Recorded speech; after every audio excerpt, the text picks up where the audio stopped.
जय हिंद साथियों।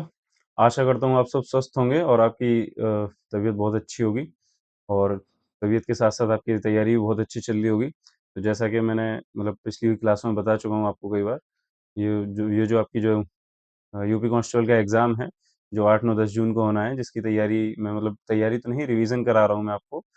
कम से कम समय में एक एक सब्जेक्ट करके, फिलहाल मैंने पॉलिटी शुरू करी है और इसकी ये सेकंड लास्ट क्लास है। इसके बाद एक क्लास और होगी। तो जैसा कि हम पिछली क्लास में, चौथी क्लास में अध्याय 5 के बारे में पढ़ चुके थे, जो हमारी अध्याय 5 में संघ के बारे में दिया गया था और जिसमें कार्यपालिका और न्यायपालिका और ये सारी चीज़ें हमने पढ़ी थी। तो आज की हम जो 5वीं हमारी क्लास है, इसमें हम पढ़ेंगे भाग 6 के बारे में, जिसमें कि हमें क्या बोलते हैं, जिसमें हमें राज्य के बारे में दिया गया है, यानी भाग 5 में संघ के बारे में था और भाग 6 में राज्य के बारे में दिया गया है, जिसमें अनुच्छेद 152 से 151 तक टोटल दिए गए हैं, है ना? और ये जो इसमें भाग 6 में 6 अध्याय हैं। भाग 5 में 5 अध्याय थे और ऐसे ही भाग 6 में 6 अध्याय हैं। इसमें जो पहला अध्याय है, अनुच्छेद 152 में साधारण दिया गया है। इसमें राज्य की जस्ट परिभाषा वगैरह दी हुई है। जो मूल हमारा देखा जाए तो 153 से स्टार्ट होता है। है तो वैसे 152 ही, इसमें सिर्फ परिभाषा दी हुई है और इस 153 में उपराष्ट्रपति, जैसे वहाँ अनुच्छेद 52 से अध्याय जो 5 था हमारा, सॉरी भाग जो 5 था, उसमें अनुच्छेद 52 से राष्ट्रपति महोदय स्टार्ट होते थे। ऐसे ही अनुच्छेद 153 से राज्यपाल के बारे में दिया गया है, ठीक है? और इसमें ज़्यादातर जो हमारे जो जो उपराष्ट्रपति के 9 या 10 अनुच्छेद थे, वो हमारे यहाँ पे इस राज्य वाले इस भाग में नहीं है। और इसी प्रकार से जो ये जो इसी प्रकार से जो छठवां अध्याय था, जो हमें लास्ट संघ में मैंने आपको बताया था, कैग के बारे में दिया था, सीएजी के बारे में, है ना? नियंत्रक एवं महालेखा परीक्षक, जिसके बारे में दिया गया था अनुच्छेद 147 में, उसकी जगह पे 147 में नहीं है, इसमें जो छठवां अध्याय है, एक तो ये हट जाएगा साधारण वाला 152 अनुच्छेद में, और जो छठवां अध्याय है उसमें दिया गया है अधीनस्थ न्यायालय, यानी जो हमारे जिला न्यायालय होते हैं उनके बारे में, उनकी जो संरचना होती है उसके बारे में, ठीक है? इस प्रकार से सेम हमारे 6 राज्य हो जाएंगे, इनके बारे में हम जो आगे सवाल आएंगे उनको लगाएंगे, उनके साथ साथ और पढ़ेंगे। फिर उसके बाद हम पढ़ेंगे भाग 9 के बारे में, जिसमें पंचायत के बारे में दिया गया था, अनुच्छेद 243 दिया गया है, और इसमें बाद में अध्याय 9 का और 9 खा, इनको बाद में जोड़ा गया था संविधान संशोधन के अधिनियम से, तो इनके बारे में भी पढ़ेंगे। और फिर हम पढ़ेंगे भाग 11 के बारे में, केंद्र राज्य संबंध के बारे में, ठीक है? जैसे हमारा जो केंद्र हो गया, यानी जो हमारे केंद्रीय सरकार चलती है, और एक होता है फिर स्टेट की गवर्नमेंट, यानी राज्य सरकार। तो इनके बीच में आपस में क्या तालमेल होंगे उसके बारे में, और राज्य से दूसरे राज्य के बीच क्या कैसे संबंध होने चाहिए और उनको कैसे अच्छे से अच्छा रखा जाए, इसके बारे में भी हमारे संविधान में अनुबंध किए गए हैं। तो इसके लिए अनुच्छेद 245 से 263 तक है। फिर हम पढ़ेंगे भाग 17 राजभाषा के बारे में, यानी कि जो हमारी हिंदी के बारे में दिया गया है, हिंदी हमारी राजभाषा होगी, उसके बारे में, जिसमें अनुच्छेद 343 से अनुच्छेद 351 तक दिया गया है, ठीक है? इसके बाद एक हमारी लास्ट क्लास और होगी, जिसमें हम आपात आपातकालीन संबंधी अनुच्छेद पढ़ लेंगे, और जो 368 है, यानी संविधान संशोधन संबंधी, और जो एक दो वाद जो ज़्यादातर पूछे जाते हैं आपकी जीके पर्पज से, उन्हें पढ़ लेंगे, ठीक है? तो चलिए शुरू करते हैं आज की क्लास। और अगर आपको मेरा प्रयास अच्छा लग रहा हो तो प्लीज़ लाइक ज़रूर, शेयर ज़रूर किया करें दोस्तों के साथ में, और वीडियो को लाइक भी किया करते रहा करें। और अगर आप चैनल पे पहली बार आए हैं तो चैनल को सब्सक्राइब ज़रूर किया करें, ठीक है? देखते हैं अगला सवाल क्या है। प्रत्येक राज्य में एक राज्यपाल होगा, यह किस अनुच्छेद में दिया गया है? तो जैसे मैंने आपको बताया था 152, तो इसमें संघ का जो भाग हमारा जो 6 है, हाँ, भाग 6 संविधान का जो भाग 6 है, वो स्टार्ट होता है अनुच्छेद 152 से। तो 152 में तो यही दिया गया है कि राज्य की परिभाषा, उसको साधारण के तौर पर बोल के संविधान में लिखा गया है। फिर आता है हमारा 153, जिसमें कि राज्यपाल के बारे में दिया गया है, शुरुआत हमारी कार्यपालिका की यहीं से होती है। तो हमारा जो अनुच्छेद है 153, ये हो जाएगा इसका सही आंसर, ठीक है? नेक्स्ट सवाल देख लेते हैं, थोड़ा जल्दी-जल्दी, पिछली क्लास थोड़ी बड़ी हो गई थी, प्रयास रहेगा इसको थोड़ा जल्दी हम खत्म करेंगे, ठीक है? राज्यपाल का पद किस देश के संविधान से लिया गया है? तो जैसे कि हमें मालूम है, जब राज्य संविधान निर्माता जब संविधान का निर्माण कर रहे थे, तो कई देशों के वो संविधानों को पढ़ भी रहे थे उस समय। तो कुछ-कुछ देश, बहुत सारे देशों से हमारे संविधान में कुछ ना कुछ अडॉप्ट किया गया है। जैसे जो कनाडा है, वहाँ से हमारा जो ये जो राज्यपाल का पद है, इसको कनाडा के देश, कनाडा देश से संविधान, हमारे संविधान में अडॉप्ट किया गया है, ठीक है? इसका ऑप्शन डी सही हो जाएगा। नेक्स्ट सवाल देख लेते हैं। राज्यपाल को आदे अध्यादेश जारी करने की शक्ति किस अनुच्छेद के अंतर्गत प्रदान की गई है? तो मैंने आपको पहले ही बताया था, जैसे हमारा जो 123 हमारा अनुच्छेद था वो राष्ट्रपति जी के लिए था, ठीक है? उसमें जब मतलब संसद नहीं चल रही होती है और उस समय अगर सरकार को लगता है कोई कानून या नियम लेके आना ज़रूरी है, तो वो मतलब राष्ट्रपति महोदय के माध्यम से एक अध्यादेश लेके आते हैं। उसकी वैल्यू उतनी रहती है जो संसद द्वारा जिसकी मतलब जो संसद द्वारा पारित कानून होता है ना? हालाँकि उसको अगले 6 महीने के भीतर-भीतर 6 महीने 6 हफ्ते के भीतर संसद से पास कराना रहता है, ठीक है? तो इसी प्रकार जो राज्यपाल हैं वो भी राज्य के लिए और उन्हें मतलब सरकार को लगता है कि कानून लाना अभी ज़रूरी है, तो राज्यपाल के माध्यम से भी अनुच्छेद 213 मैंने आपको बताया था कि जो एक तो वो जो 152 में दिया है वो मतलब कम करना है, और 9 या 10 से अनुच्छेद हैं वो उपराष्ट्रपति जी, क्योंकि उसमें उपराज्यपाल का पद नहीं होता है राज्य में, तो उपराज्यपाल वाला पद कम करना, मतलब जो उपराष्ट्रपति वाले अनुच्छेद हटा देंगे, तो लगभग 90 का अंतर बचता है ना, मतलब जैसे 123 प्लस 90 हम जोड़ देंगे तो वही अनुच्छेद आ जाएगा, जो मतलब हमारे केंद्र के बारे में जो दिया गया होगा, और उसमें अगर हम 90 जोड़ देते हैं, मतलब सब में नहीं होता है कंपल्सरी, पर ऑलमोस्ट लगभग-लगभग कुछ एक सवाल रहते हैं जहाँ हमें मिल जाता है, ठीक है? तो जैसे 123 और इसमें 90 जोड़ेंगे तो हम 213, ठीक है? तो राष्ट्र जो 123 में राष्ट्रपति की शक्ति थी, वही अनुच्छेद 213 में राज्यपाल की शक्ति है। मतलब ये कोई कंपल्सरी नहीं है और ना ही संविधान में इसका मतलब उल्लेख किया गया है। ये मैं आपको जस्ट बता रहा हूँ कि आपको थोड़ा इससे ध्यान रहे, ठीक है? सवाल सोल्व करते समय। नेक्स्ट सवाल देख लेते हैं, राज्यपाल पद के लिए न्यूनतम आयु क्या है?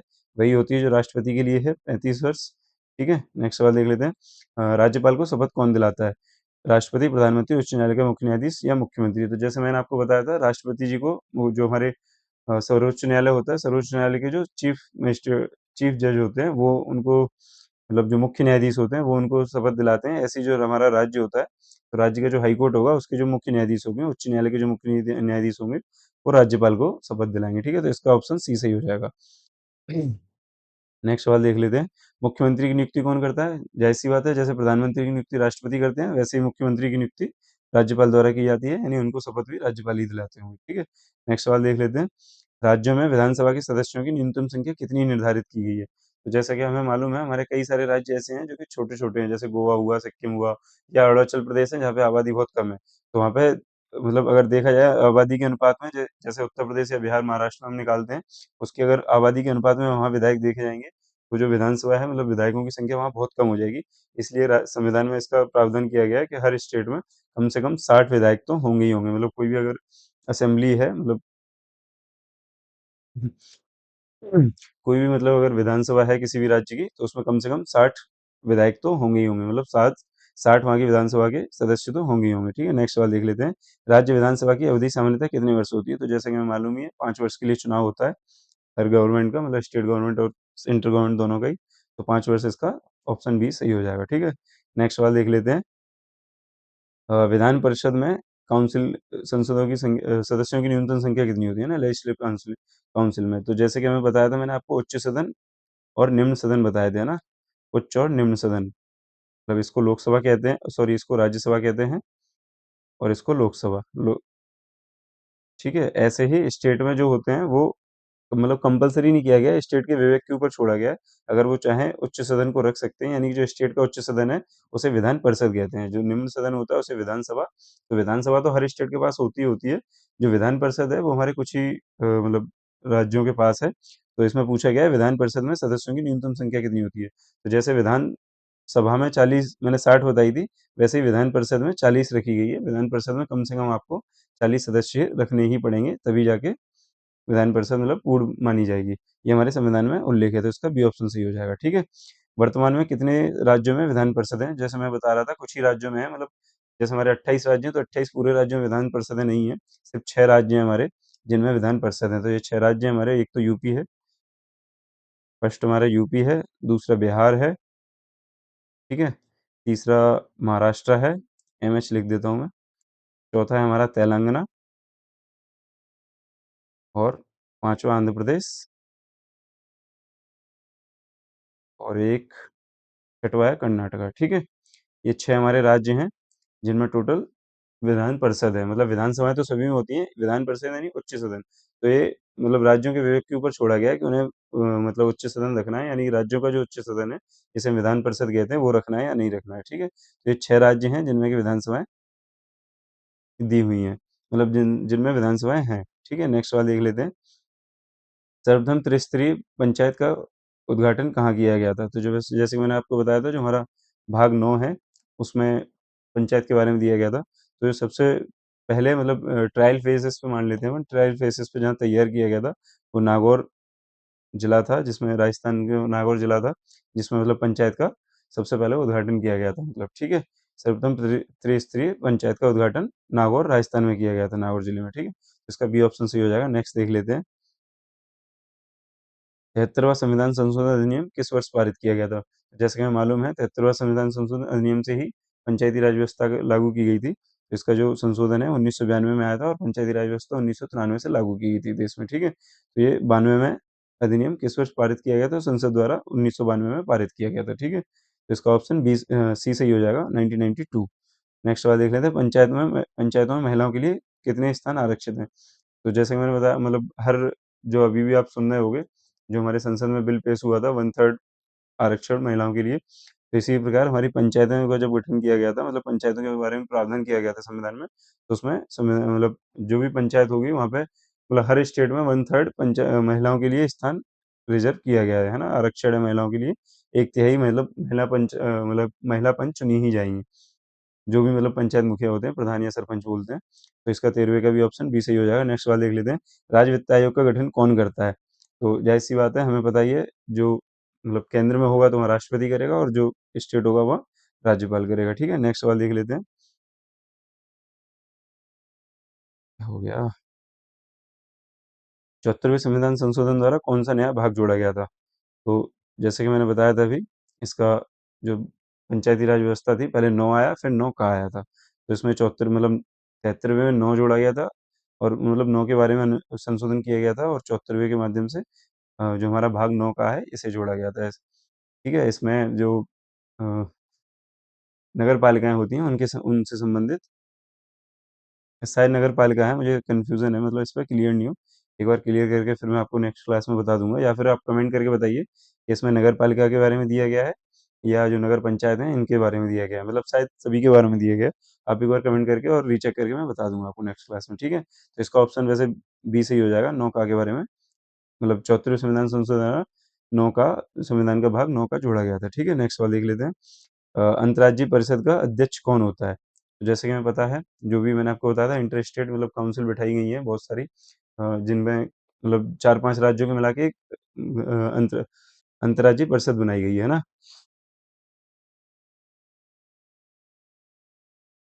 तो उसका जो मतलब अध्यक्ष बनाया गया है, वो प्रधानमंत्री जी को, मतलब प्रधानमंत्री जो जो पद पे बैठा होगा, वही उस समय अंतर्राज्यीय परिषद का अध्यक्ष होगा। मतलब कई सारी परिषदें बनाई जाती हैं, जैसे हमारे मतलब 4-5 यूपी, बिहार, महाराष्ट्र आसपास के राज्य मिला के एक परिषद बना दी।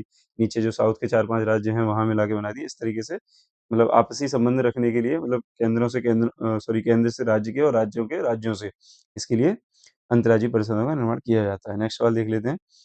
अंतर्राज्यीय परिषद का गठन किस आयोग की सिफारिश पे किया गया था? तो ये जो संबंध बताए गए हैं, एक दूसरे से बेहतर संबंध के लिए, जो केंद्र सरकारों में जो इसके लिए मतलब जो गठन है, वो बी ऑप्शन सही हो जाएगा। सरकारी आयोग था, इसकी सिफारिशों पे ये गठन का आयोग किया गया था। ठीक है, नेक्स्ट सवाल देख लेते हैं। संघ की राजभाषा हिंदी और लिपि देवनागरी होगी, यह किस अनुच्छेद में? तो जैसे मैंने आपको बताया था, जो हमारे संविधान का भाग 17 है, उसमें दिया गया है हमारी भाषा के बारे में, राजभाषा के बारे में। तो इसमें जो राजभाषा हिंदी और लिपि देवनागरी हुई, ये हमारे अनुच्छेद 343 से स्टार्ट होता है, 343 से 351 तक, है ना? यहीं तक टोटल है, मतलब इस भाग में। तो जो हमारा 343 स्टार्टिंग में ही उसी पहले ही अनुच्छेद में लिखा है, तो आप लोग ध्यान रखिएगा। मतलब ये चीज़ मैं आपको इसलिए बताता हूँ, मैं मतलब इसलिए मैंने यूपीएससी की 1-2 क्लासें ली थी, उसमें भी ये बताया था कि जब भी आप संविधान को, उसके नाम, मतलब उनके 22 भाग, हर भाग में कहाँ से कहाँ तक अनुच्छेद हैं वो पढ़ लेंगे, और उसका नाम अगर पढ़ लेते हैं, अगर आप इतना भी नॉर्मली याद कर लेते हैं, तो यकीन मानिए, अब जैसे कई सारे सवाल रहते हैं जिसमें ऑप्शन, मतलब जो हमने पीछे पढ़ा था एक अध्यादेश में, एक ऑप्शन था 113, एक था 123, एक था 213, एक 300 कुछ था, एक 400 कुछ। मतलब जब भी अगर ऐसे हमारे संविधान के अनुच्छेद अलग अलग आते हैं, तो हमें अगर पता है कि ये जो भाग है, जैसे मान के चलिए, हमें पता है जो राज्य के बारे में दिया गया है, या इस संघ की राजभाषा के बारे में दिए गए 343 से 351 तक, और बीच में अगर यहाँ ऑप्शन अलग-अलग देते हैं, तो हम एलिमिनेट करके भी, मतलब ऑप्शन को एलिमिनेट करके भी सीधे हम आंसर तक पहुँच सकते हैं। और ज़्यादातर सवाल, मतलब जो ऑप्शन रहते हैं वो यही रहते हैं, 343, 243, 143, तो आप वहाँ फिर कन्फ्यूज़ होके बैठ जाओगे कि हमारा कौन-सा 43 पड़ा था। इसलिए हमें भाग ध्यान रखनी चाहिए। मान के चलिए हमें पता है कि यहाँ पे अगर 243 है तो इसमें 9वाँ भाग है, और 17वाँ या 18वाँ भाग हमारा 350 के समथिंग स्टार्ट या खत्म होता है। तो हम एक अंदाज़ा से भी अपना ऑप्शन सही कर सकते हैं, ठीक है? इसलिए मैं आपको ये चीज़ें बताता हूँ। इन चीज़ों आप ज़रूर याद रखिए। आप जब भी पॉलिटी पढ़ो तो उनको भागों में डिवाइड करके और अनुच्छेद से अनुच्छेद कहाँ तक है, ये आपको ज़रूर पढ़ना है, ठीक है? नेक्स्ट सवाल देख लेते हैं। विश्व हिंदी दिवस प्रतिवर्ष कब मनाया जाता है? तो जो हमारा नेशनल हिंदी डे है, मतलब भारत में जो राष्ट्रीय हिंदी दिवस है वो तो 14 सितंबर को मनाया जाता है, लेकिन जो विश्व हिंदी दिवस है इसके लिए 10 जनवरी को मनाया जाता है। 10 जनवरी नियुक्त किया गया है। तो जो विश्व हिंदी दिवस है, कंफ्यूजन मत होना, जो राष्ट्रीय है मतलब नेशनल यानी कि राष्ट्रीय हिंदी दिवस, वो मनाया जाता है 14 को, और अंतर्राष्ट्रीय यानी इंटरनेशनल या विश्व कह लो इसे, अंतर्राष्ट्रीय या विश्व, ठीक है? यानी वर्ल्ड हिंदी डे 10 जनवरी को मनाया जाता है, ठीक है? आई होप आपको समझ में आ गया होगा। नेक्स्ट सवाल देख लेते हैं। संविधान की 8वीं अनुसूची में कुल मूल रूप से कितनी परिभाषाएं थी, ठीक है? संविधान की 8वीं अनुसूची में मूल रूप से कितनी भाषाएं थी? तो जैसा कि हमें पता है हमारे भारत में कई सारी भाषाएं बोली जाती हैं। जब संविधान बनाया, मतलब संविधान निर्माताओं ने उस समय जो हमारी 8वीं अनुसूची है उसमें भाषाओं को डाला था।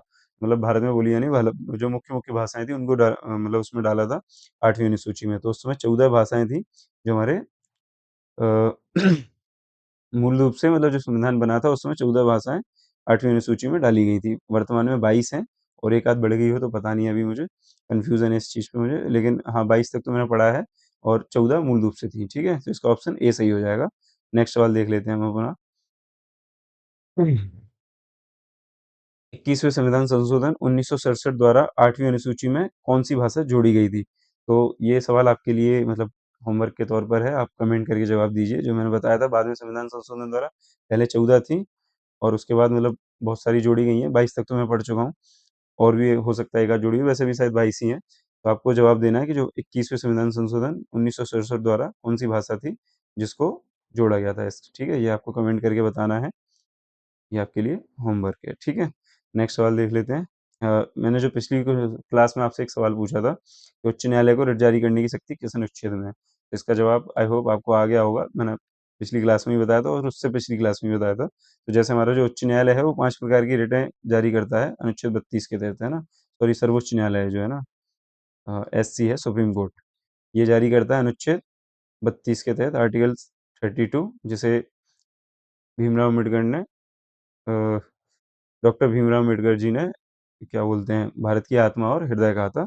और इसी प्रकार जो हमारा हाई कोर्ट है, इसमें जो अनुच्छेद 226 है उसको 5 प्रकार की रिट यानी जारी करने की शक्ति है, जिसमें आपको पता है हेवियस कॉर्पस यानी बंदी प्रत्यक्षीकरण, और या परमादेश या अधिकार परीक्षा, इसी टाइप की जो 5 रिटें हैं टोटल, उनको जारी करने की शक्ति अनुच्छेद 226 के तहत उच्च न्यायालय को है, और अनुच्छेद 32 के तहत सुप्रीम कोर्ट को है, ठीक है? आई होप आपको मेरी क्लास ये अच्छी पसंद आई होगी, अच्छी लगी होगी। और अगर आपको पसंद आई हो तो वीडियो को लाइक करें और दोस्तों के साथ शेयर ज़रूर करें। और मैं बहुत जल्दी नेक्स्ट टॉपिक शुरू करने वाला हूँ, मतलब संविधान की बस एक क्लास और बची है। इसके बाद कौन सा जीएस का टॉपिक आपको पढ़ना है, ये कमेंट करके ज़रूर बताएँ। मिलते हैं नेक्स्ट वीडियो में। जय हिंद।